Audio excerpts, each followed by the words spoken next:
Hi hello నమస్తే welcome to my channel. ఈరోజు vlog ఏంటి అంటే పిజ్జా. ఏంటంటే వెజ్ పన్నీర్తో పిజ్జా అనమాట. చాలా బాగుంటుంది టేస్టీగా. అందరికీ చాలామందికి తెలిసే ఉంటుంది. మొన్న నేను ఇంట్లో చేసుకున్నాను. సో మీకు కూడా చూపిద్దామని వీడియో అనమాట. ఇది చాలా ఈజీగా చాలా సింపుల్ ఇంగ్రీడియంట్స్తో బాగుంటుంది టేస్ట్. ఇదేంటంటే డవ్ అనేది నేను ఇంట్లో ప్రిపేర్ చేయలేదు. ఇప్పుడు మనకి ఆల్రెడీ రెడీమేడ్ పిజ్జాస్ దొరుకుతున్నాయి కదా, అది తెచ్చుకున్నాను. బిగ్ బాస్కెట్లో 240 రూపీస్ ఎంతో పడింది. మన హోటల్లో బుక్ చేసుకుంటే మనకి 300 రూపీస్ ఈజీగా అవుతుంది. ఇలా అయితే సింపుల్గా మన ఓన్ హ్యాండ్స్తో చేసుకుంటే మంచి టేస్టీగా అనిపిస్తుంది. దీనికి కావాల్సిన ఇంగ్రీడియంట్స్ ఏంటంటే పిజ్జా సాస్ ఉంటుంది కదా, అది అప్లై చేసుకొని దాని మీద ఆనియన్, క్యాప్సికమ్, తర్వాత టమాటో, తర్వాత పన్నీర్ ఆల్రెడీ ఏంటంటే నేను ఆయిల్లో ఫ్రై చేసి పక్కన పెట్టాను.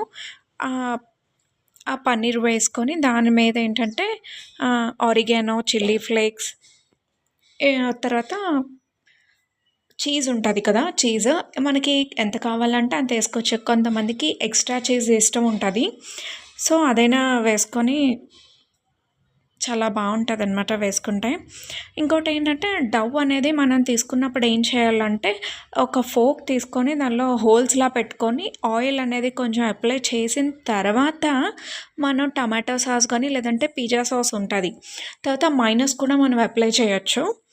వీటన్నిటిని అప్లై చేసి నాకు చీజ్ గ్రేటెడ్ దొరకలేదు. సో ఏంటంటే ఇలా షీట్స్ తీసుకొని ఆ షీట్స్ పీసెస్ కింద కట్ చేసి వేసేసాను అనమాట.